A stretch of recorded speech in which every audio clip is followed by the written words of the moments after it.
सबसे पहले मैं आप ममनून मशकूर हूँ कि आपने मुझे इज़्ज़त दी, मुझे सुनने के लिए यहाँ तशरीफ़ लाया। आप अपना वक्त दे रहे हैं। यकीनी तौर पर मैं भी जो कुछ कर रहा हूँ इसका ताल्लुक़ मेरी ज़ात से नहीं, बल्कि मैं भी इस वतन, इस कौम और यहाँ के रहने वाले लोगों के मफादात के खातिर ही अपना वक्त देते हैं। तो मुझे उम्मीद कामिल है, बल्कि मुझे यकीन है कि आप सब हमारे इस तहरीक के अंदर, इस जदोजहद के अंदर शामिल हाल है और आप शरीक हैं। तो लिहाजा ये कोई एहसान न मैं गिज़र से यहाँ आके कर रहा हूँ, न आप मेरे लिए यहाँ जमा होके कर रहे हैं, बल्कि हम सब का ये एक मुश्तरका कॉज़ है जो कि हम मिल के हम नहीं उठाएंगे तो हम कभी कामयाब नहीं हो सकते। तो लिहाजा आप सबका एक मरतबा फिर शुक्रिया कि आपने तशरीफ़ लाया। तो बार बार चूँकि आना नहीं होता है, हमारा सिक्रेट एरियाज़ है और हमारे पास वसाइल भी ऐसे नहीं होते हैं कि हम बारहा जो है पाकिस्तान के दूसरी पॉलिटिकल पार्टीज़ की तरह और मुख्तलिफ़ माफियाज़ की तरह हम जलसों का इनकाद करके लोगों को जमा करके ये सारी चीज़ें कमर्शियल बुनियादों पर करने की न पोजीशन में है, न ऐसा करने की हमें ज़रूरत है। तो आज आपके पास मैं आया हूँ तो थोड़ा सा वक्त लेने की कोशिश करूँगा।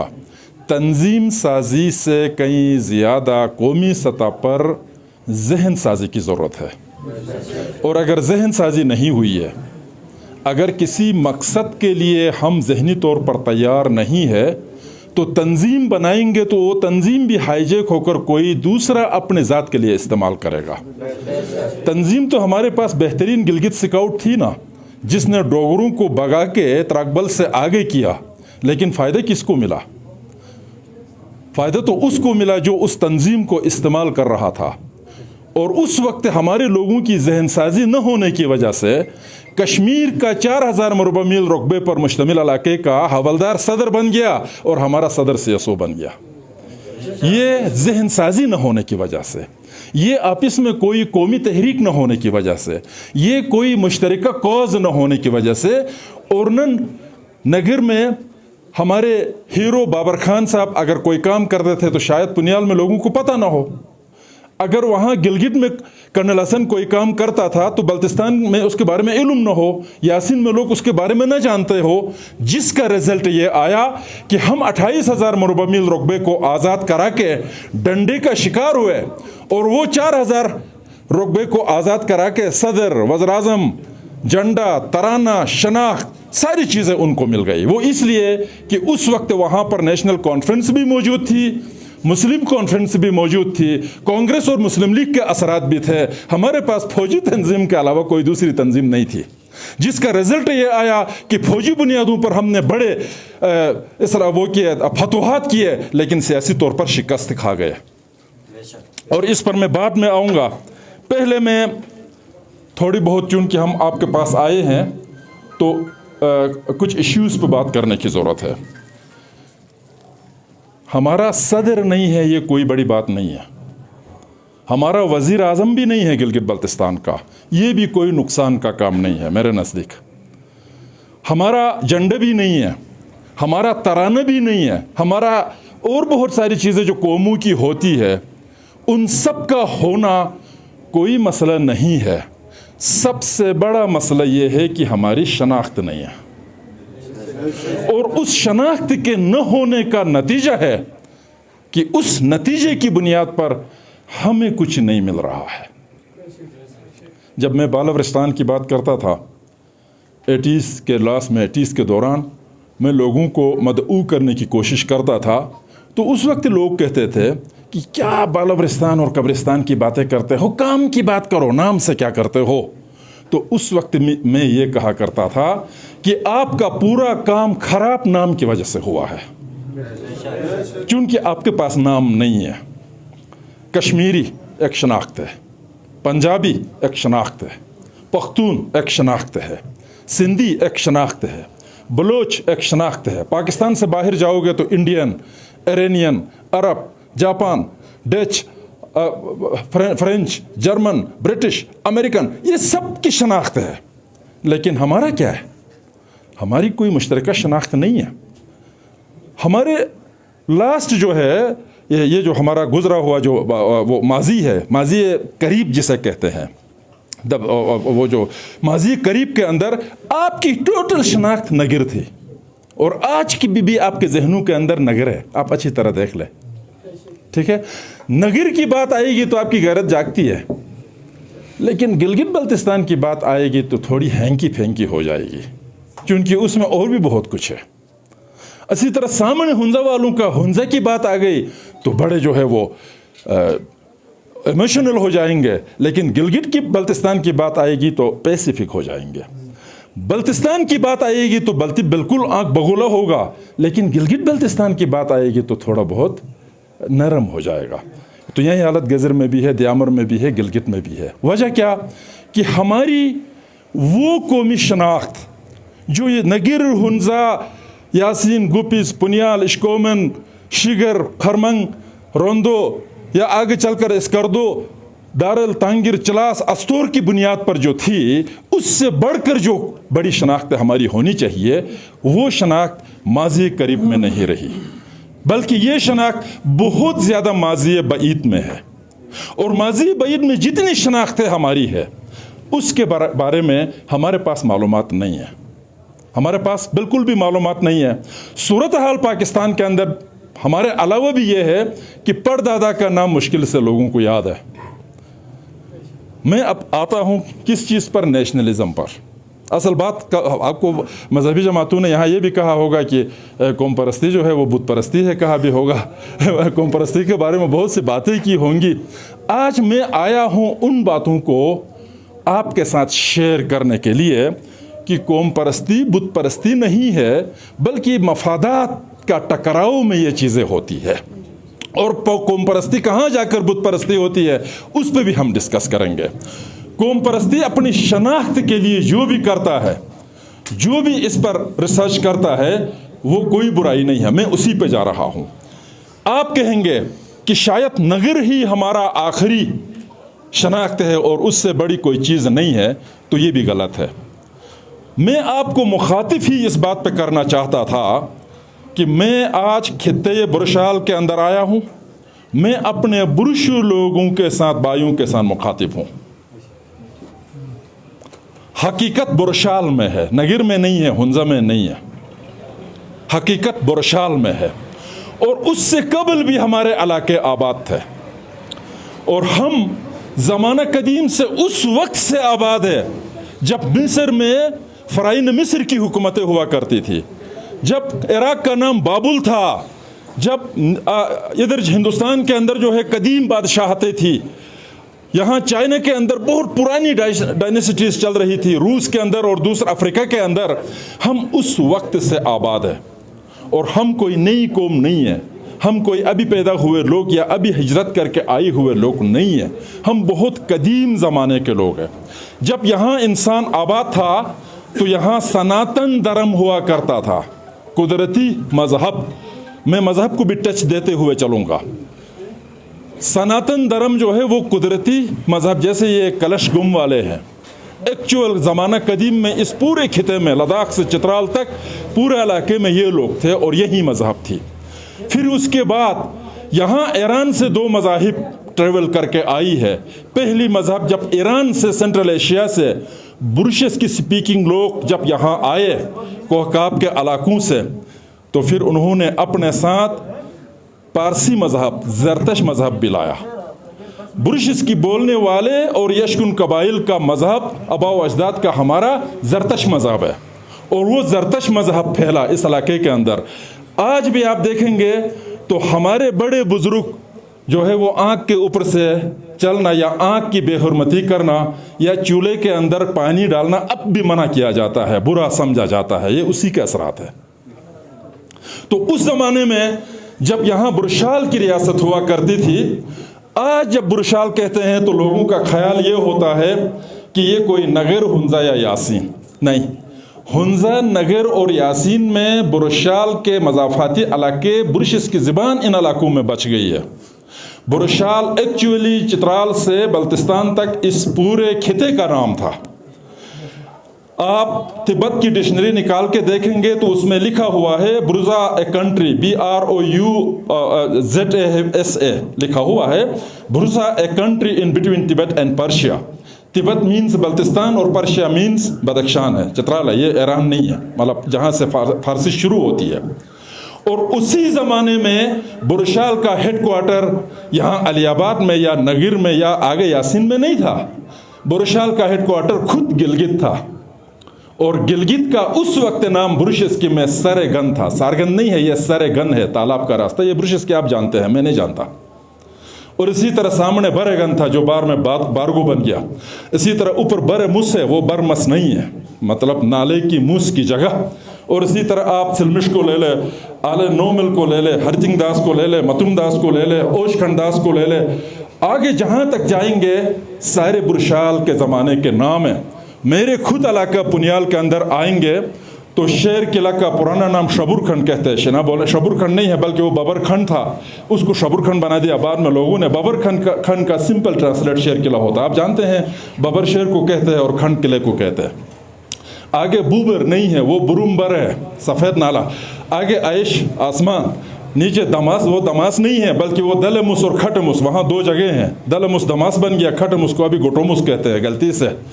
इसी तरह सामने छिलपी है, आगे चलकर इश्कोमन नहीं है, शिकमल है, शिकमल।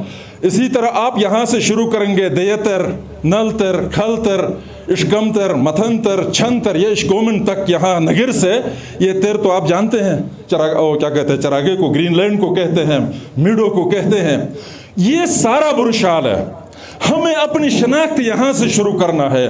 आप नाराज ना हो जाए, खाली नगिर से नहीं करना है, हमने वहां से शुरू करना है ताकि हम एक कौम बन सके, तब हम एक कौम बन सकते हैं। मैं यही कहना चाहता हूं। फिर बुरशाल के बाद यहाँ जब एरियंस आ गए और पशाचा ज़बान आ गई गिलगित में, तो पशाचा और मकामी बुरुशस्की की अमलगमेशन से मौजूदा शिना ज़बान बनी। और ये कदीम बुरशाल के बाशिंदे और नए आने वाले एरियंस ने मिलकर इसको एक्सेप्ट किया। और ये बुरुशस्की के मुकाबले में नई ज़बान है। ये शिना वैसे भी आप देखें, अगर ज़बानों की उम्र को आप मालूम करेंगे तो आदात से पता चलेगा। मसलन बुरुशस्की में 10 तक है ना, 10 के बाद 10 और 1, 10 और 2 होता है। इसी तरह शिना में 20 तक है, कुनी बी 20, बीग 1, बीग 2, मतलब।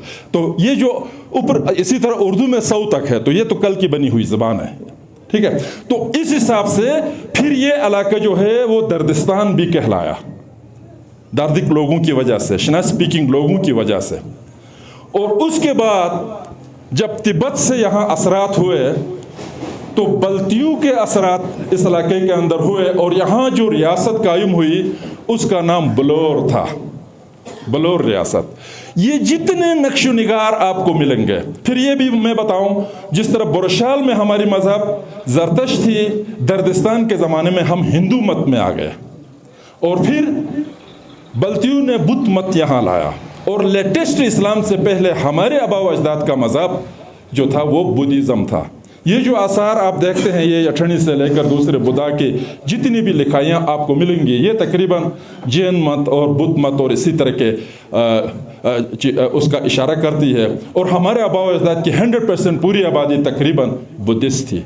फिर ये बुरशाल, ये जो बलोर की स्टेट है, ये एग्जैक्ट एक खुशहाल रियासत हमारी रही है। ये 5वीं सदी ईस्वी से 8वीं सदी ईस्वी तक, और इसके पूरे आसार हमें मिलते हैं, तारीख भी मिलती है, राजे और उनके जो हेड्स हैं उनके नाम भी हमें मिलते हैं।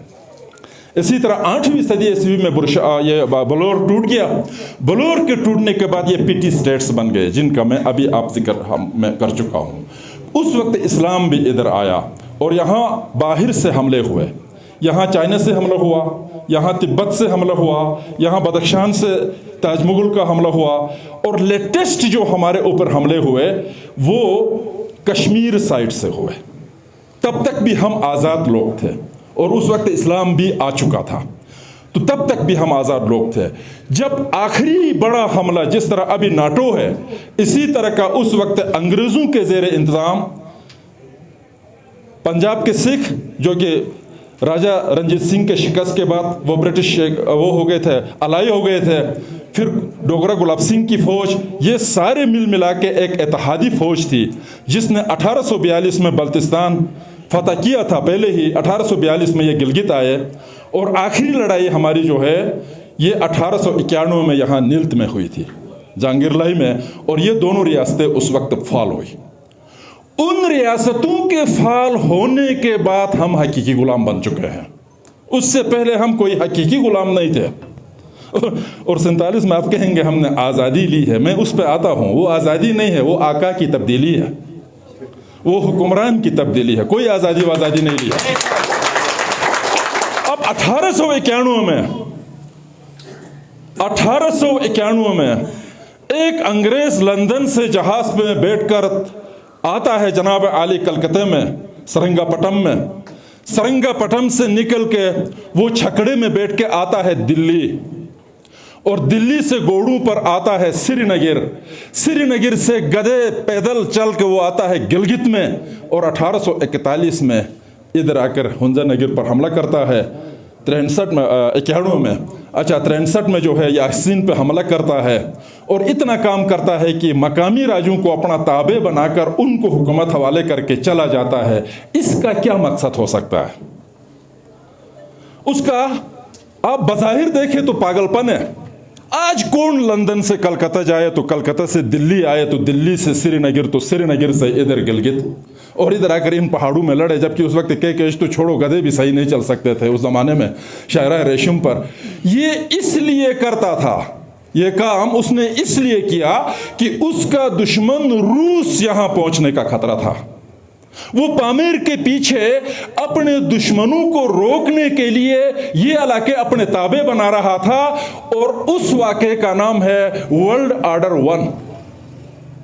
वर्ल्ड ऑर्डर का नाम सुना होगा ना, सब वर्ल्ड ऑर्डर तो कहते हैं सारे, लेकिन ये वर्ल्ड ऑर्डर कोई नया नहीं आ रहा है, अब तीसरा आ रहा है। मैं पहले की बात कर रहा हूं। In the first world order they have occupied all those areas which are under threat of ज़ार रूस। रशियन ज़ार के थ्रेट में जो इलाके थे उन सब को कब्जा करना उनका पहला मकसद था, और वो उस मकसद में कामयाब हुए। होने के बाद इन्होंने हुकूमत की, और फिर अफगानिस्तान को एक बफर स्टेट के तौर पर क्रिएट किया ताकि रूस और बरतानिया की सरहदें, ब्रिटिश इंडिया की सरहदें आपस में डायरेक्ट न मिले। मैं आपके इलाके की अहमियत की तरफ आ रहा हूँ, शनाख्त के साथ साथ इन्होंने बनाया। फिर क्या हुआ जनाब, फर्स्ट वर्ल्ड वार हुई, सेकंड वर्ल्ड वार हुई, और हिटलर ने, जर्मनी ने इनकी हालत इतनी खराब कर दी कि हिंदुस्तान छोड़ के अंग्रेजों को जाना पड़ा।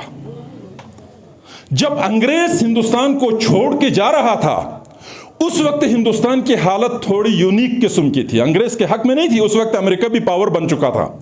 अच्छा, पावर सेंटर जो है वो आपके लंदन से वाशिंगटन शिफ्ट हो चुका था। तो अमेरिकनों ने यह सोचा कि हिंदुस्तान की सबसे बड़ी जमात कांग्रेस के ताल्लुकात मॉस्को के साथ है, दूसरी बड़ी जमात CPIM खुद कम्युनिस्ट पार्टी है इंडिया की, तीसरी जमात जमीयत उलमाए हिंद के ताल्लुकात भी मॉस्को के साथ है, तो चौथी जमात अंग्रेज़ों के 4-5 सर मिला के जो है वो मुस्लिम लीग बनाया था। तो ये बेचारे अंग्रेज़ों के हामी थे, बाकी कोई अंग्रेज़ों का हामी नहीं था। अगर ये यूं ही हिंदुस्तान छोड़ के चले जाते तो पूरा हिंदुस्तान सोवियत यूनियन का अलाई बनता और एशिया से साम्राज्य का सफाया हो जाता। उस बात को मद्देनजर रख के एक ऐसे इलाके को अलग करके एक स्टेट बनाना था जहां से दिल्ली और मॉस्को का रास्ता भी कटे और मुसलमानों का ऐसा कोई स्टेट बने जो मुस्तकबिल में मजहब के नाम पर हम कम्युनिज्म के खिलाफ जंग लड़ सके। ये था main cause of creation of Pakistan, और ये कहते हैं शरीयत के लिए बनाया। तो अब आप खुद देखें कि ये शरीयत के लिए बना है या अमेरिकन मफादात के लिए। इन्हीं बातों पर मुझे एंटी पाकिस्तान कहते हैं। ठीक है, चले आगे।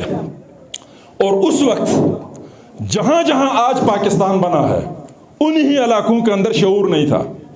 पंजाबी बेशऊर थे, पख्तून जो थे वो सारे खुदाई खदमतगार में और कांग्रेस के अलाइज थे।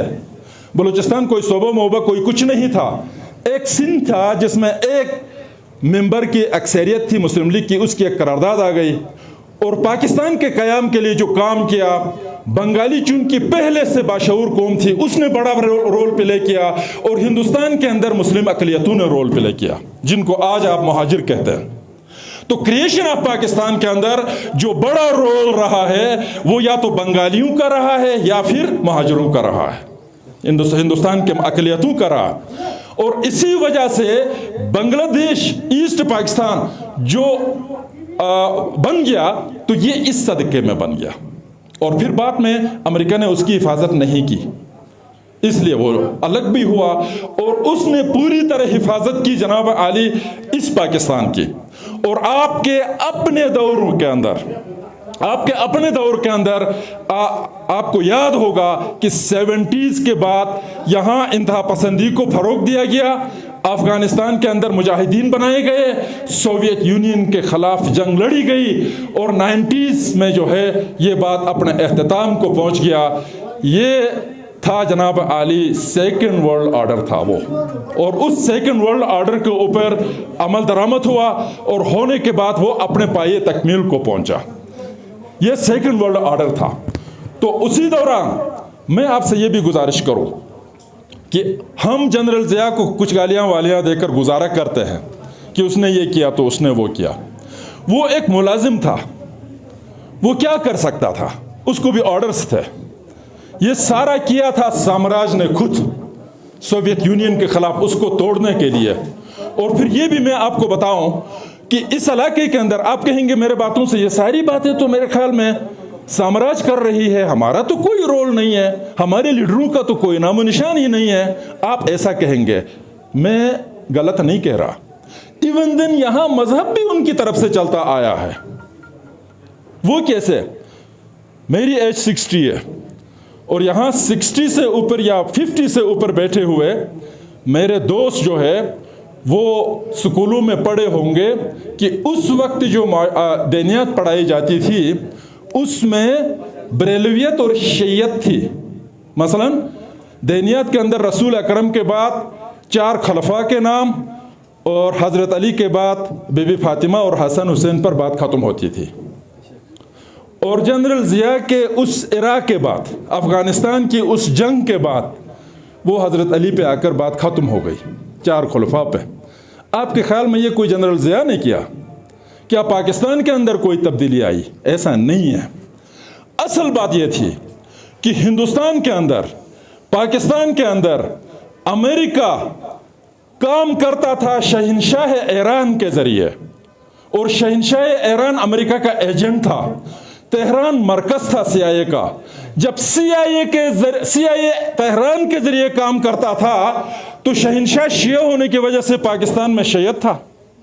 जब इमाम खुमैनी ने उसकी रजीम को ख़त्म कर दिया तो तेहरान के बजाय CIA का सेंटर शिफ्ट हुआ रियाज में, और अरब का बादशाह जब CIA का एजेंट बना और चीज़ें जब रियाज से इस्लामाबाद या कराची दिल्ली आने लगी तो वहाबियत आ गई।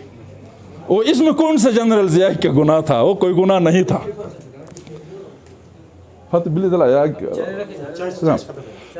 तो मैं ये कहना चाहता हूँ, चूँकि ये हकाइक है, इन हकाइक को आपको किताबों में नहीं पढ़ाया जाएगा, आपको आपके आबाओ अजदाद के बारे में भी नहीं पढ़ाया जाएगा, आपको उस बुरशाल के बारे में भी नहीं पढ़ाया जाएगा, आपको दर्दिस्तान के बारे में भी नहीं पढ़ाया जाएगा, और आपको बलोर के बारे में भी नहीं पढ़ाया जाएगा।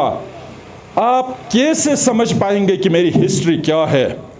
तीसरी में माशरती उलूम होती है, उसमें तीसरे का बच्चा क्या तो उसकी माशरती उलूम क्या। चौथी में जो है वो पंजाब का पढ़ाते थे हमें, अब हो सकता है यहाँ का बनाया हो, मुझे सही मालूमात नहीं है। 5वीं में पाकिस्तान के बारे में, 6वीं में जो है वो साउथ एशिया के बारे में, 7वीं में मुस्लिम वर्ल्ड के बारे में, 8वीं में जो है वो पूरी दुनिया के बारे में, 9वीं और 10वीं में जो है पाकिस्तान स्टडीज़, इसमें गिलगित बल्तिस्तान का कोई जिक्र नहीं होता। तो लोगों को चोलिस्तान के बारे में तो इल्म है, दरियाई रावी और चनाब के बारे में तो इल्म है, पोठवार और सिंध सागर के बारे में तो इल्म है, लेकिन उसको कराकुरम, हिंदुकुश और हिमालय के बारे में कोई इल्म नहीं है। उसको बुरशाल, दर्दिस्तान और बलोर के बारे में कोई इल्म नहीं है। हमारे आबाओ अजदाद कहाँ से आए, कैसे थे, कोई इल्म नहीं है। इसको कहते हैं आइडेंटिटी डिफिसिट, इसको कहते हैं शनाख्त की कमी। अब दुनिया की तमाम कौमें शुरू करती है जीरो से। कश्मीर को आज़ाद कराना है, जीरो से शुरू करेंगे, क्योंकि कश्मीर तो है, आज़ाद कराना है। आपका गिलगित बल्तिस्तान -100 से जीरो पे लाना है, फिर जीरो से शुरू करना है, क्योंकि आपका तो निशान भी नहीं है। वो तो मुजफ्फराबाद से इस्लामाबाद में आकर कहता है मैं कश्मीर से पाकिस्तान आया हूं 2 घंटे में, मैं 20 घंटे में गिलगित से पिंडी जाके कहता हूं इधर गिलगित से आया हूं, करीब से मतलब मरीज से, कि चूंकि शनाख्त तो है नहीं। तो ऐसी सूरत हाल के अंदर शनाख्त एक बहुत बड़ा मसला है, और हमारी कुछ बदबख्तियां भी है। उस बात को आपने नोट रखना है। हम जहां आए हैं ये रास्तों की जंग पर, पहले तो हमने कहा जनाब ये जो नीलत की जंग को हमने देखा, उसके बाद 1947 में जो कुछ हुआ हम उस पर आएंगे। तो इससे पहले ये कि जनाब आली हमारी शनाख्त जो है, हमने जहां से शनाख्त शुरू करनी है वो हमारी ओरिजिनल शनाख्त नहीं है। मसलन गफ़ार खान को ने कहा था कि मैं 50 साल से, उस वक्त 50 साल हुए, 50 साल से मैं पाकिस्तानी हूं, 1400 साल से मैं मुसलमान हूं और 6000 साल से मैं पठान हूं। तो मैं वो 6000 साल वाला छोड़ के 1400 और 50 की मैं बात क्यों करूं? उसने फिर उस पर कुफ्र के फतवे लगने शुरू हो जाते हैं। लेकिन हकीकत तो है ना, इसमें तो कोई वो तो नहीं है ना, हकीकत तो है। और हमारी शनाख्त का एक बड़ा गड़बड़ इस पाकिस्तान के अंदर भी ये है, मैं पाकिस्तान के बारे में भी बात करूंगा, तो ये जवाल का शिकार क्यों होता है? उसकी वजह ये है कि हमने मजहब छोड़ा, ये तो कोई बात नहीं है, इस्लाम कबूल किया, हमने बाप को छोड़ा है। मसला ये हुआ है, इसका हमारे ऊपर अजाब आया है। इंडोनेशिया के लोगों ने भी मजहब छोड़ के इस्लाम में आए हैं, लेकिन उनके रुपये के ऊपर गणेश का इतना बड़ा फोटो लगा हुआ है। सदर इंडोनेशिया से पूछा किसी ने कि जनाब आप मुसलमानों की सबसे बड़ा ममलिकत होते हुए ये बुत क्यों रखा है उसके अंदर? तो सदर इंडोनेशिया ने जवाब दिया कि हमने मजहब छोड़ा है, बाप नहीं छोड़ा है, और हम पहले बाप छोड़कर फिर मजहब अपनाते हैं। इसका बड़ा प्रॉब्लम आता है, अपने बाप को ही गाली देकर। और अब जैसे कि ये एक लंबा एक वो है, खैर मैं इसमें आपको उलझा के लंबा नहीं करूंगा, मैं मुख्तसर में आता हूं जनाब 1947 पे जब पाकिस्तान बना तो चित्राल से कराची तक ये वेस्ट पाकिस्तान बन चुका 1947 14 अगस्त में। उस वक्त गिलगित था जनाब आली कश्मीर स्टेट का हिस्सा, और अंग्रेज़ों ने स्टैंड स्टील एग्रीमेंट जो किया है, आप पढ़े लिखे लोग हैं, आप देख ले, स्टैंड स्टील एग्रीमेंट का मतलब होता है कि देखते रहो क्या होता है, मतलब आगे स्टैंड स्टील मतलब वक्त आने पर देखा जाए, इस तरह का कोई एग्रीमेंट किया था। उसके पीछे फलसफा यह था कि अगर कश्मीर पाकिस्तान का हिस्सा बना तो अंग्रेज को कोई तकलीफ नहीं थी, अगर कश्मीर खुद मुख्तार भी हुआ तो भी अंग्रेज को कोई तकलीफ नहीं थी, अगर कश्मीर हिंदुस्तान का हिस्सा बना और गिलगित कश्मीर के साथ हिंदुस्तान चला गया तो चतराल से कराची तक बनाया गया पाकिस्तान का मकसद फेल हो जाता था। इसलिए कि दिल्ली का रास्ता वाखान के थ्रू यहाँ गिलगित से मॉस्को तक थ्रू हो जाता तो फिर ये प्रॉब्लम आता। जब 26 अक्टूबर 1947 में महाराजे ने जब हिंदुस्तान के साथ इल्हाक किया, वो हालात ऐसे पैदा हो गए, 27 को श्रीनगर में फौजें आ गई, तो अंग्रेज ने गिलगित के बारे में एक ऑपरेशन लॉन्च किया अपने एजेंट ब्राउन के जरिए। उस ऑपरेशन का नाम था मिशन दत्तखेल। हमें तो ये कहा गया कि इस्लाम के खातिर 1 नवंबर में हमने डंडों से कुल्हाड़ियों से दे मारकर उनको भगा दिया, वो तो हमें ये बताया गया है। इन्होंने पेशावर में जो खेल खेला था उसका नाम था मिशन दत्तखेल। दत्तखेल वज़ीरिस्तान में एक गांव का नाम है। दत्तखेल का मिशन का गिलगित से क्या ताल्लुक है? उनका मकसद यह था कि गिलगित एजेंसी को खुंजराब से बसरी तक इस इलाके को काट के पाकिस्तान में शामिल किया जाए, बाकी अस्तोर बल्तिस्तान कश्मीर जाए, हिंदुस्तान में कुछ भी हो कोई फर्क नहीं पड़ता। कॉज सिर्फ एक था कि दिल्ली और मॉस्को का रास्ता कट जाए, कराची और चाइना का रास्ता थ्रू हो जाए। ये उनका काज था। It was the second world order जिसका हम शिकार हुए। ठीक है, फिर हिंदुस्तान गिलगित के बारे में गया जनाब यूनाइटेड नेशन में, और हमारे मुजाहिदीन ने भी बहुत से इलाके फतह करके बहुत दूर तक गए, तो अंग्रेज़ का वो मकसद पूरा नहीं हुआ, तो आर्जी तौर पर फिर यूनाइटेड नेशन की वो करारदाद सामने आती है। अगर आपके पास टाइम हो तो मैं उस पर थोड़ी सी रोशनी डालूं, लेकिन आपका मत है ज़्यादा खाना मैं नहीं चाहता हूं, मैं मुख्तसर बात करना चाहता हूं। लेकिन ज़रूरत इस अमर की है कि उसी 1 नवंबर से लेकर 15 नवंबर तक, जब तक पेशावर से आदमी नहीं आता है, यहाँ गुमगू की कैफियत थी। तो एक फर्द, एक बहुत बड़ा हमारा मुजाहिद, ये जो कर्नल हसन साहब थे, उसने कोशिश की कि इस मौके से फ़ायदा उठाकर गिलगित की एक इलाहिदा रियासत, एक इलाहिदा हैसियत बनाई जाए। और उसने मीटिंग भी बुला के राजा शहरीस खान को सदर भी मुकर्रर करके कोशिश किया, लेकिन न अंग्रेज़ ने तस्लीम किया, न पाकिस्तान की तरफ से बाद में तस्लीम हुआ, न किसी और तरफ से हुआ। वो तस्लीम नहीं हुआ, उल्टा जनाब कर्नल साहब को जो है महाज पर भेजा गया कि आगे से खतरा है, आप यहाँ क्या रियासतों और सदर की बातें करते हो। वो वापस आ गए तो ये भी चला जाएगा, ये कहकर उसको आगे भेज दिया। पीछे से मोहम्मद आलम लाकर जो है हमारा डोगरे का बनाया हुआ गिलगित सूबा, जिसका गवर्नर गंसारा सिंह था, उसको उठाकर कर्नल हसन का एक ख्याल की रियासत हो, सदर को भी उठाकर हमें पॉलिटिकल एजेंट के अंडर में एक एजेंसी बना दिया गया। ये है हमारी तरक्की और इस पर हम खुश हैं। ये उल्टा हुआ है, ये ठीक नहीं हुआ, उल्टा हुआ। ये किताबों में तो नहीं मिलेगा। ये बातें मैं करूंगा तो मेरे ऊपर FIR है बेहतरीन, आर्टिकल 6 के तहत, लेकिन 6 यहाँ नहीं लगता, आईन ही नहीं है, तो वो 24 अलिफ लगाते हैं। ठीक है, 24 अलिफ लगाते हैं इसी पर, तो खैर वो लगने दो। 24 अलिफ नहीं, हमारी तरफ से 124 बल्कि 420 अलिफ लगा दे, उससे कोई फर्क नहीं पड़ता। लेकिन हकाइक ये है, हकाइक ये है।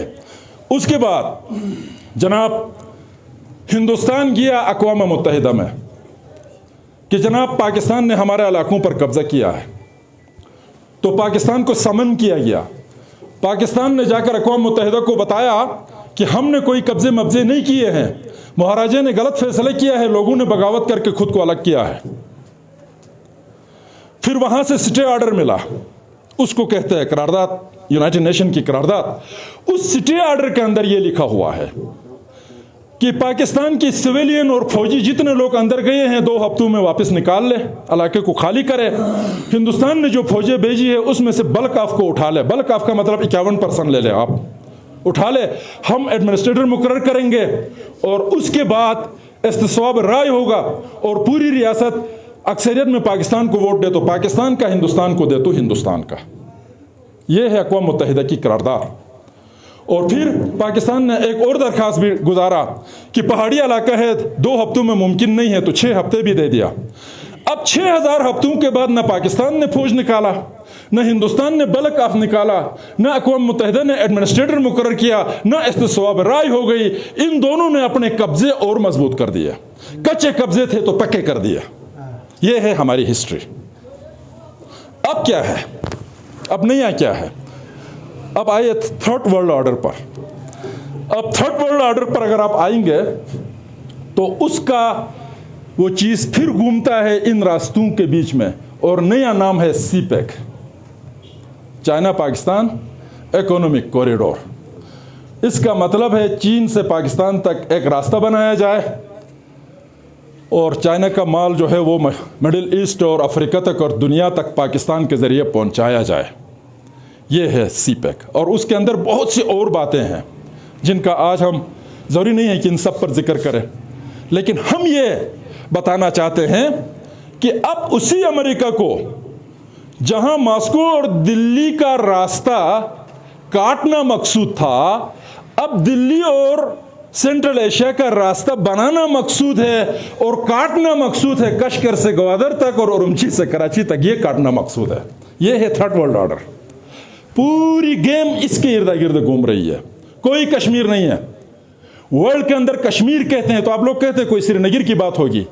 बाइडेन श्रीनगर और जम्मू नहीं जानता, बाइडेन जब कश्मीर कहता है तो आपका नगीर है, वो गिलगित है, वो इसके बारे में कहता है। वर्ल्ड वाइड आप अब भी कश्मीरी है, वर्ल्ड वाइड आज भी आप कश्मीर का हिस्सा है। ये आपने अपने आप को अलग किया है, बाइडेन ने नहीं किया है, पुतिन ने नहीं किया है, मोदी ने नहीं किया है, किसी और ने नहीं किया है। मैं आपको मसले की हकीकत में आपको समझा रहा हूं। अहमियत आपकी है, कोई श्रीनगर के पीछे किसी का कुछ नहीं है, न जम्मू में कुछ है। मसला सारा ये है कि श्रीनगर से काबुल तक रास्ता चाहिए या इस्लामाबाद से काश्मीर तक रास्ता चाहिए। दुनिया दो ब्लॉकों में तकसीम है। अब वो अमेरिका जो कल तक सोवियत यूनियन के खिलाफ पाकिस्तान को इस्तेमाल करता था, आज वही अमेरिका पाकिस्तान को दुत्कार के चीन के खिलाफ हिंदुस्तान को खड़ा किया है। असल मसला ये है, अब हिंदुस्तान और अमेरिका एक तरफ खड़े हैं, चीन और पाकिस्तान दूसरी तरफ खड़े हैं। चीन और पाकिस्तान को सी पैक चाहिए, अमेरिका और हिंदुस्तान को सी पैक के काटना यह मकसद है। PCEP China Pakistan economic corridor CPEC के बजाय अमेरिका की यह ख्वाहिश है कि SAPAC के फॉर चाइना, मतलब चीन को समंदर तक न पहुंचने दिया जाए। और ये पूरा गेम मॉस्को को ग्वादर तक न पहुंचाने के लिए ये जंगें लड़ी गई थी, ये सारी जंगें। और इवन देन बाद की जंगें भी, ये जो इस्लामिक का खाता, ये 9/11 का खाता, ये जो तालिबान का, ये सारी चीज़ें उसी का कू प्रोडक्ट है, उसी का ही पैदावार है। और अब ये गेम हमारे सामने है। मसला यहां पर यह है, तो ये सारी चीज़ें अमेरिका तो सोच रहा, चीन तो सोच रहा, हिंदुस्तान सोच रहा, पाकिस्तान सोच रहा, जिसके हाँ ये काम होना है वो सोया हुआ है। और जिसके लिए हो रहा है, जिसके जरिए से होना है, वो सोया हुआ है। BNF का मकसद ये है। हमारा मकसद, हमें ये भी पता है कि गिलगित बाल्टिस्तान के तमाम लोगों को मिल मिला के हम पाकिस्तान आर्मी का मुकाबला नहीं कर सकते। हम अच्छी तरह जानते हैं, हम पुलिस का भी मुकाबला नहीं कर सकते, फौज तो बड़ी चीज़ है। हम हिंदुस्तान का भी कुछ नहीं बिगाड़ सकते, ये भी हमें पता है। चीन और अमेरिका का खुद पाकिस्तान कुछ नहीं बिगाड़ पा रहा, तो हम क्या करेंगे ये भी हमें पता है। हम सिर्फ ये चाहते हैं कि ये सारी ताकतें हमारे लिए लड़ रही है, तो हम नीचे से लड़ने वालों को कहें कि जिनके लिए लड़ते हो ये भी जिंदा है, हमारी भी कोई हैसियत है। तुम आपस में लड़कर आपस में टेबल पर मत बैठो। मुझे इस बात की तकलीफ है, जब भी लंदन में कश्मीर पर कॉन्फ्रेंस हो, हुकूमत पाकिस्तान डॉलर दे के लोग भिजवा देती है, हिंदुस्तान लोगों को भिजवा देती है। बात किस पर होती है? गिलगित पर होती है। और गिलगितियों को यह कहा है तुम्हारा कश्मीर से कोई ताल्लुक नहीं है। नो नो नो नो, आप पक्के सच्चे पाकिस्तानी, सच्चे भी नहीं बल्कि सुचे कहते हैं, उल्टा करके सुचे पाकिस्तानी कहकर बातें कराते हैं कश्मीरियों के जरिए। अभी आपने एक चीज़ को देखा, ये मुआहदे कराची जो है, हमें यहाँ पर यह बताया, मस्जिद में, इमाम बारगाह में, जमात खाने में, पोलो ग्राउंड में, खेल के मैदान में, हर जगह तो यह बताया कि हमने डोगरों को भगा के पाकिस्तान में अलहाक किया। अभी पता चलता है जनाब आली कि एक मुहाजिर जो है फरूक नसीम ने हमारा अलहाक करना है, उसने पेपर बनाना है। वो दूसरा मुस्लिम लीग वाला जो है वो उसको हमारे सरताज अजीज़ की कमेटी को हमारे लीडरों ने तो इस तरह याद किया था, सरताज कमेटी रिपोर्ट, गोया कि वो, आप नाराज़ ना हो जाए, मजहबी लोग हैं, कोई कुरान की आयतें हो, वो 4 कुल हो, कोई सूरह फातिहा हो, तो इस तरह मजहब में शामिल किया है उस सरताज अजीज़ कमेटी को। ये सरताज अजीज़ कौन होता है और उसकी कमेटी कौन होती है, और ये फरूक नसीम कौन होता है? अब आप उन लोगों को कहे जो ये कहते हैं कि हमने 47 में आज़ादी लेकर पाकिस्तान में अलहाक किया, तो तुम्हारे बाप ने किसने अलहाक किया, वो अलहाक तो बता दो। वो दारुल तांगीर वाले एडमिनिस्ट्रेशन में शामिल होने के लिए भी 4 हुरूफ लिख के लाया है कि ये जंगल और ये बेवा और ये हथियार हमारा अपना होगा कहकर। आपने क्या लिख के दिया है इनके साथ? कौन सा मुआहिदा हुआ है? आपका मुआहिदा तो चौधरी गुलाम अब्बास और दूसरा वो सदर इब्राहिम ने किया है। न चौधरी गुलाम अब्बास हमारा चेयरमैन है, न इब्राहिम हमारा सदर है। हम क्या, आप जानते हैं उन लोगों को, वो कौन है ये भी जानते हैं। पाकिस्तान में उन्होंने शामिल किया है जनाब, वो कहते हैं उन्होंने किया हमें। अब अगर हम सख्त रवैया इख्तियार करें तो हक बजानिब नहीं है क्या? क्या इतने फराड के बावजूद भी हम इन फराडियों के साथ देने के लिए तैयार होंगे? तो इसका मतलब यह है कि अगर इसके बावजूद भी हम तैयार हैं तो हम इंसान कहलाने के काबिल नहीं हैं। वहाँ सब कुछ मिलने के बावजूद यही कुछ बातें हो रही है। मुझे इन बुज़ुर्गों को, इन साथियों को, बहुत सारों को पता है कितने मुश्किल हालात से हमें गुजारा, कहाँ से गुजर कर हम आए। फिर इंटरनेशनली हालात कुछ ऐसे हो गए, वो अपनी जगह पर। आज वही बात है जिन बातों की वजह से मैं पाकिस्तान का दुश्मन डिक्लेयर हुआ था, इमरान खान आम तौर पर कहते हैं वही बात है, आम कहते हैं। हम भी कहते हैं कि पाकिस्तान अमेरिका के कहने पर चल रहा है, तो इमरान खान भी कहता है पाकिस्तान अमेरिका का गुलाम है। तो हम कोई गलत बात कह रहे हैं, हम कोई गलत बात, तो उस पर हमारे ऊपर सडेशंस, हमारे ऊपर जो है वो चार्जेस लगते रहे, और अब आइंदा भी शायद हमें फेस करना पड़ेगा इन तमाम चीज़ों को। तो मेरे भाइयों, मैं आपसे यही गुजारिश करना चाहता हूँ, आप कहेंगे कुछ चीज़ें हैं जिन पर हमने बात करनी है। अच्छा, कश्मीर पे आया है तो इस पर एक नुक्ते को मैं वजाहत करूँ। बालवरिस्तान नेशनल फ्रंट जब मैंने बनाई तो नाम के बारे में तो मैंने आपको बताया कि हमारी 3 रियासतें हैं, बुरशाल, दर्दिस्तान और बलौर। आज बुरशाल पूरे इलाके को रिप्रेजेंट नहीं करता, चूँकि बल्तिस्तान बुरशाल में नहीं है, और दयामर और गिलगित की तरफ भी लोग शायद बुरशाल के हामी ना हो। इसी तरह दर्दिस्तान भी पूरा इलाके को रिप्रेजेंट नहीं करता। शनाज स्पीकिंग लोगों को भी अगर हम दर्द के हैं तो पूरा इलाका शनाज स्पीकिंग नहीं है, बल्तिस्तान में और यहाँ हुसैनगर में नहीं है। बलौर के बारे में 2 शुबात है।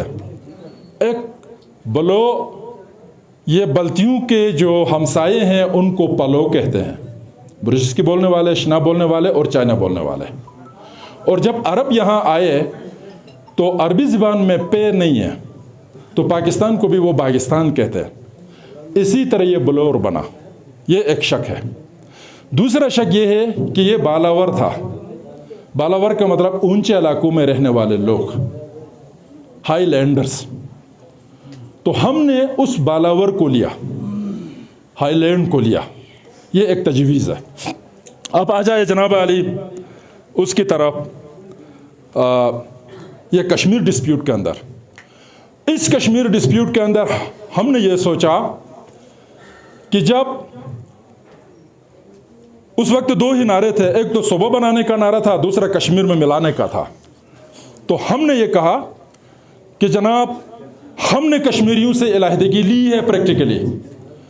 हम ना आज़ाद कश्मीर के आइन का हिस्सा है, अगर मकबूजा कश्मीर का आइन का हिस्सा है तो प्रैक्टिकल हमारे ऊपर अप्लाई नहीं होता। वो सरहद पर बीच में फौज बैठी हुई है, उसके हमारा कोई ताल्लुक नहीं है, न हमने वहाँ पर कोई लिख के दिया है।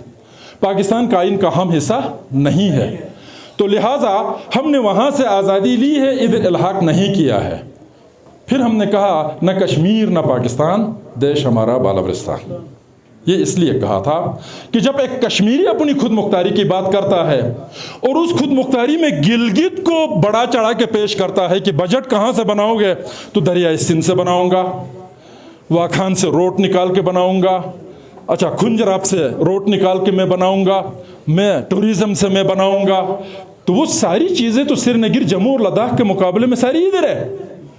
तो हम क्यों उन लोगों में उलझ के रहे, हम अपनी बात क्यों ना करें। और फिर दूसरी बात ये कि कल कला को इलेक्शन होते हैं, इस वक्त भी वादी में मुसलमानों की तादाद 1.5 करोड़ के करीब है, 60 लाख के करीब हिंदू है उधर जम्मू में, और ये कोई 2-3 लाख जो है इधर, 3-4 लाख जो है बुद्धिस्ट है लद्दाख में। और इम्पोर्टेंट और अहम तरीन इलाका गिलगित बल्तिस्तान है, और गिलगित बल्तिस्तान की सरकारी आबादी हमें 15 लाख बताते हैं, 14 लाख समथिंग। अगर ये 20 लाख भी हो जाए तो जम्मू का हिंदू अददी बुनियाद पर मुझे टो चेन करके ट्रैक्टर की टाली की तरह मुझे दिल्ली क्यों खींचे। और कश्मीर का मुसलमान 1.5 करोड़ और इधर का जो है वो कोई 50 लाख कश्मीरी मिलकर मुझे ट्रैक्टर का टेली बनाकर पाकिस्तान लेकर क्यों जाए।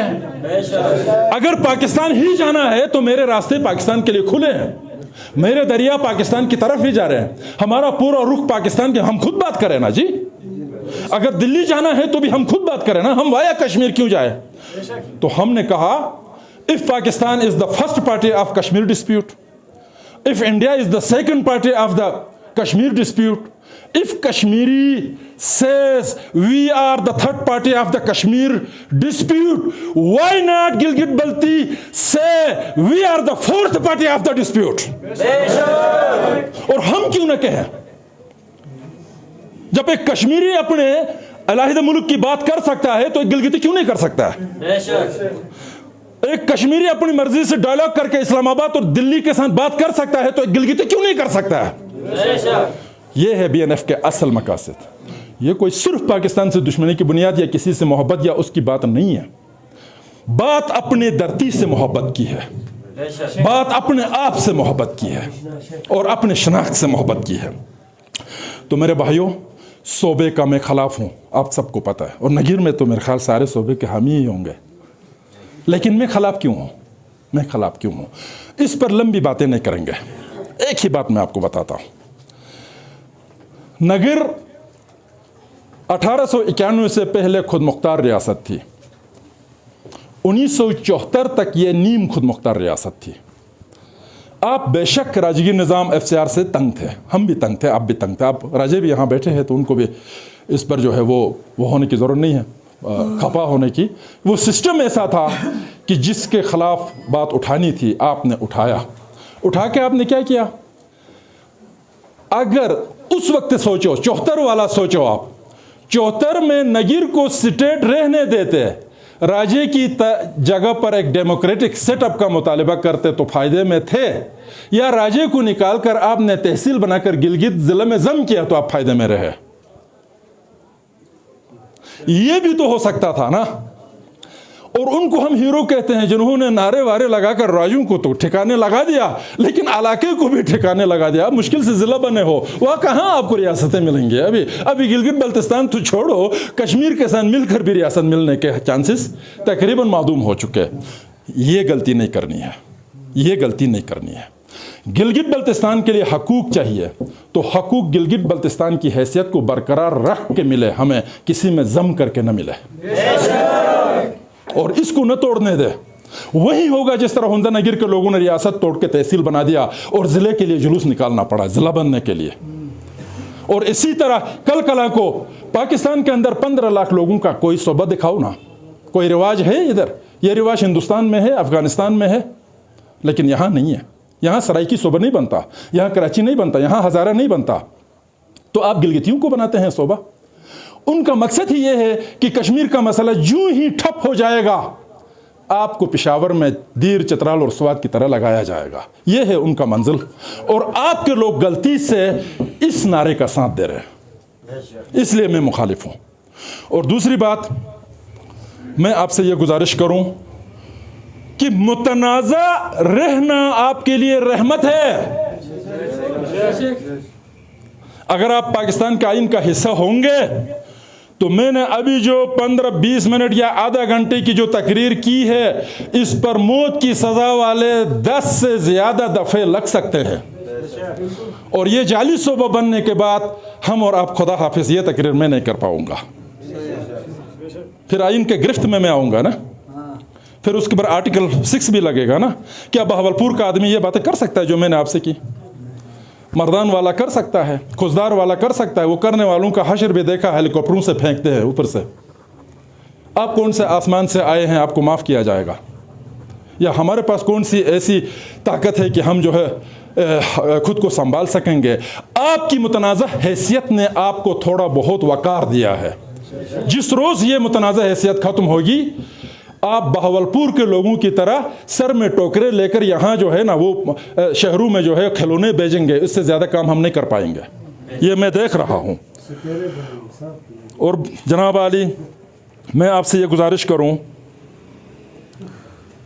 हकूक़ भी इतनी जल्दी न मिले तो बेहतर है।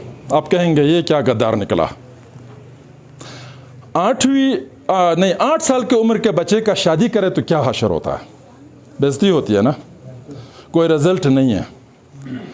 हम अब भी 8वें साल में है, 10 साल और चाहिए हमें बालिग होने के लिए। मैं आपसे गुजारिश करूं, इस वक्त ये जो इंतज़ामी सूबा नाम दिया, मैं सूबा मोबा तो नहीं कहता, ये जो आपको थोड़ी बहुत ऑटोनॉमी मिली है, 3 वज़राए आला गुजरे हैं, वो आपकी गिलगित के ही है। एटम बमों की तो वैसे भी गिलगित बल्तिस्तान को ज़रूरत नहीं है, फॉरेन पॉलिसी का तो गिलगित बल्तिस्तान को वैसे भी ज़रूरत नहीं है, करेंसी बनाने के भी हम कोई शौकीन नहीं है किसी का फ़ोटो जो नोट पर रखे। ये एजुकेशन, हेल्थ, PWD, जंगलात, LGRD, ये तो इनको मिले हैं ना। आप क्या तब्दीली देख रहे हैं उसके अंदर? कोई तब्दीली आई है आज तक? यहाँ इस्लाम की बात की जाती है, फ्रॉड हो रहा है। यहाँ इस्लाम के नाम पर बहुत बड़ा फ्रॉड हो रहा है। इस्लाम आपको यूरोप में नज़र आएगा। मैं उन लोगों का कोई नुमाइंदा इधर नहीं बैठा हूँ, लेकिन मैं आपको मिसाल देता हूँ। मैं अमीर मेंबर नहीं हूँ आपको सबको पता होगा, माशी तौर पर मैं एक कमज़ोर आदमी हूँ। 1 लाख रुपये में इनाम दूंगा अगर कोई शख्स अमेरिकी सदर के चपरासी का नाम बताएगा तो, या बरतानवी वज़ीर-ए-आज़म के या फ्रांस के सदर के चपरासी का नाम कोई मुझे बताएगा तो 1 लाख रुपये मैं दूंगा। मलके के बारे में नहीं कह सकता, उसके नौकर चाकर ज़्यादा होंगे। मुझे ये पता है कि अमेरिका के सदर का चपरासी नहीं है, वो अपना फाइल खुद लेकर जाते हैं। वो अपना फाइल खुद लेकर जाते हैं। उसके टेबल के नीचे कोई बजल नहीं लगी है कि उस पर पाँव रखे तो छीट आवाज़ निकले और बाहर से कोई आकर खिदमत करे। ये काम नहीं है। आपके नायब तहसीलदार के 4 चपरासी हैं। एक गायें चराता है, दूसरा सब्जी लाता है, तीसरा दफ्तर में है, चौथा घर में दीगर काम पर है। बात यहाँ हज़रत अली की ज़िंदगी की जाती है। यहाँ हज़रत उमर की मिसालें देते हैं कि ये हुआ तो वो हुआ, लेकिन काम अंग्रेज़ों वाला भी नहीं है। और इसका नाम इस्लाम हम नहीं कलमा पढ़ने से खाली नहीं होता, बहुत कुछ और चाहिए। अब आइए जनाब, बैटमैन, अब बहुत सारे फौजी है, आपको पता है। पिछली मरतबा मैंने सुना है कि इस चीज़ को ख़त्म किया है। हमारे मुजाहिदीन को, हमारे सिपाहियों को हज़ारों की तादाद में बैटमैन लगाया था।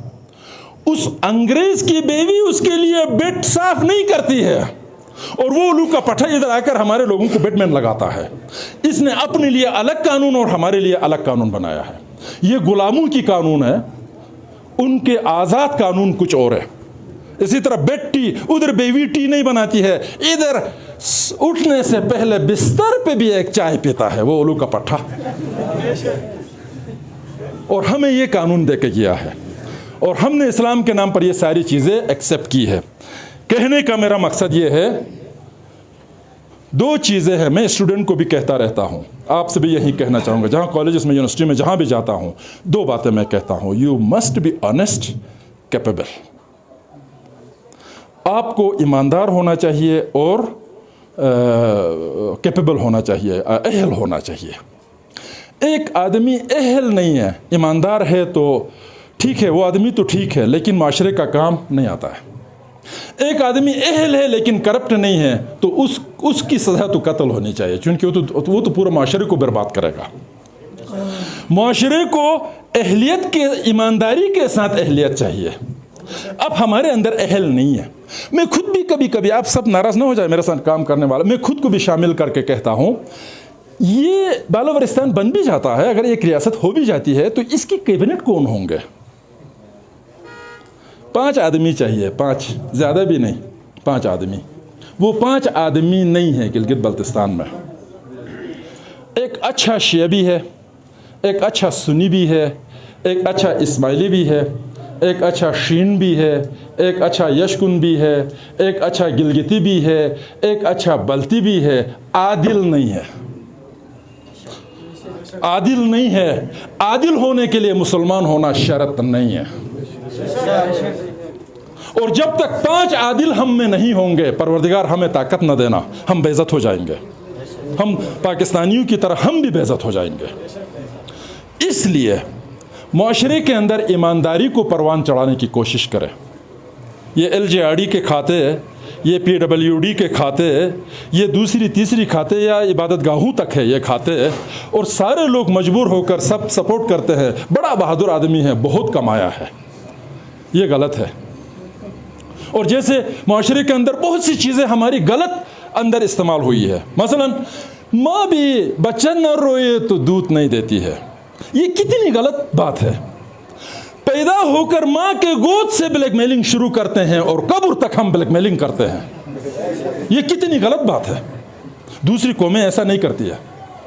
हम बेहैसियत कौम ईमानदार जब तक नहीं होंगे, कैपेबल जब तक नहीं होंगे, हम पंजाबी को, पठान को गालियाँ देते हैं, ये सारी बातें हमने की, उनको पाकिस्तान ने ये किया, फलां ने ये किया। नहीं, मैं नहीं समझता।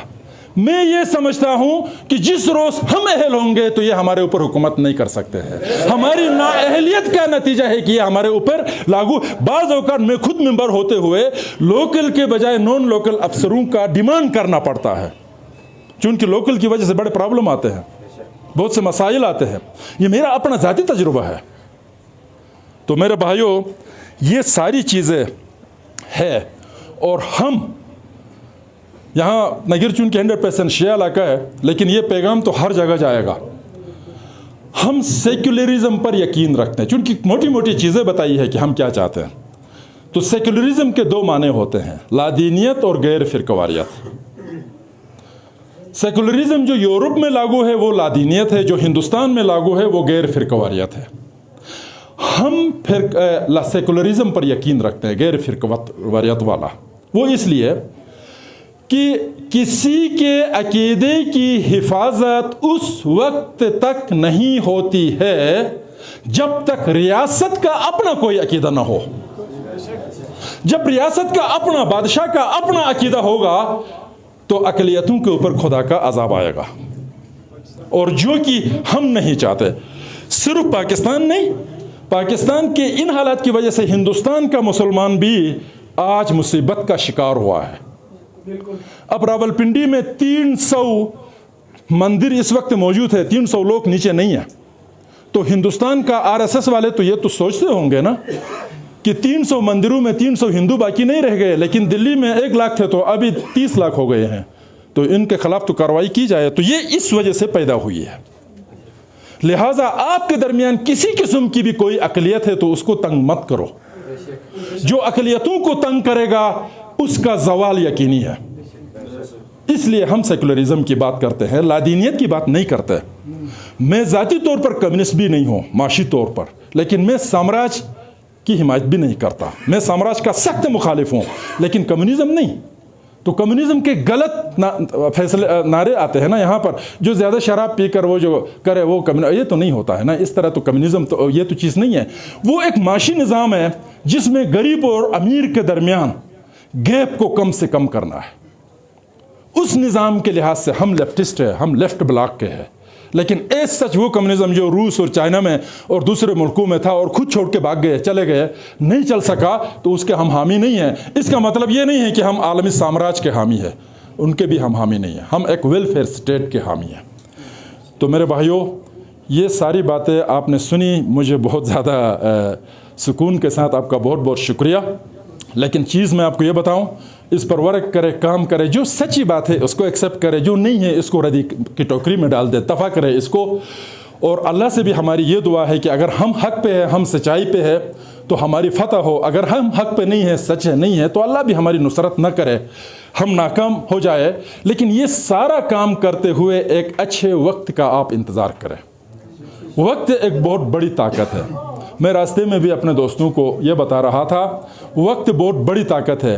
दुनिया में हर कमज़ोर छोटा बड़े पर हल्फ लेता है, कसम उठाता है। जैसे हम अल्लाह की ज़ात पर, अपने माँ बाप पर कसम उठाते हैं, अल्लाह ताला कुरान में मुतअद्दिद जगह वक्त का कसम लिया है। मैंने तो कुरान ज़्यादा नहीं पढ़ा, शायद आप लोगों ने पढ़ा सबने।